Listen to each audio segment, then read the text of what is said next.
सम्मानित साथियों, आज मैं पुरोहितों के कार्य के बारे में, उनकी भूमिका के बारे में आपसे बात करना चाहूँगा। पुरोहितों ने बहुत अच्छे भी काम किए, पूरा इतिहास गवाह है, लेकिन बहुत सारे गलत काम भी किए। जो अच्छे काम किए निश्चित रूप से वो सबके संज्ञान में है, लेकिन जो उन्होंने विचलन किया, जो गलत काम किए, उन पर भी नज़र रखने की अत्यंत आवश्यकता है। मैं किसी धर्म विशेष की बात नहीं करता, पूरी दुनिया के अंदर बहुत सारे धर्म हैं और सभी धर्मों के अंदर प्रीस्टडम है, जिसको आप पुरोहित राज कह सकते हैं, पुरोहितवाद कह सकते हैं। वो प्रीस्टहुड या प्रीस्टडम, उसने कुछ ऐसे काम किए जिस पर नज़र रखना पूरे मानवता को बहुत ही ज़्यादा ज़रूरी हो गया है। पूरी मानवता उस पर नज़र रखे। एक तो इन्होंने सवाल करना बंद किया, लोग सवाल ना करें, इस तरह की व्यवस्था की। वैज्ञानिक सोच को दबाते रहे। गैलीलियो के साथ क्या किया, और भी अन्य लोग हुए ऐसे जो उन्होंने सवाल किया था, उनको मारा, किसी को जहर का प्याला पिला दिया, किसी को कुछ ना कुछ नुकसान उनका किया।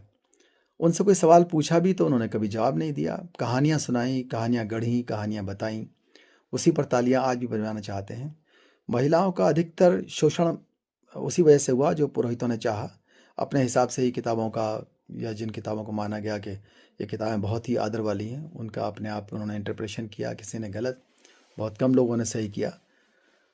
गरीबी के मामले में अधिकतर यही कहते रहे कि हाँ, गरीबी ऐसी बुरी चीज़ नहीं कि उसको ख़त्म किया जाए। ऐसा कोई आंदोलन पुरोहितों ने नहीं चलाया और गरीबों का शोषण ही किया, महंगाई बढ़ाई।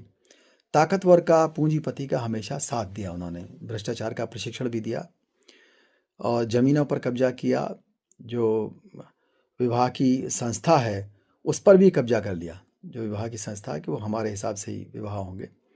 अपना फ़ायदा लगातार ढूंढते रहे। भाषावाद फैलाया, क्षेत्रवाद फैलाया, हिंसा को बढ़ावा दिया संप्रदाय के नाम से। स्पेन जैसी जगह में हजारों लोगों को मारा।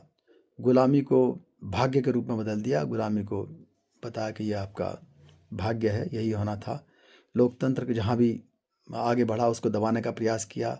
भय का, चमत्कार का इन्होंने प्रचार प्रसार करके लोगों के मनोबल को गिराया। और सबसे बड़ा काम जो इन्होंने गलत किया वो है कि जब भी सुधार आए, सुधारक पैदा हुए, वो हमेशा सुधारों के खिलाफ ही रहे। आज पूरी दुनिया के हर धर्म के लोगों को ये ध्यान देना होगा कि हमें सुधारों को अपनाना होगा, बदलाव करना ही होगा। नहीं बदलाव करेंगे तो नुकसान हमारी पीढ़ियों का होगा। आने वाली पीढ़ियां हमको कोसेंगी कि हम लोगों ने पुरोहितों के चक्कर में ज्ञान विज्ञान से दूर रह करके आगे आने वाली पीढ़ियों का नुकसान किया। बहुत बहुत धन्यवाद। जय भीम, जय भारत, जय संविधान।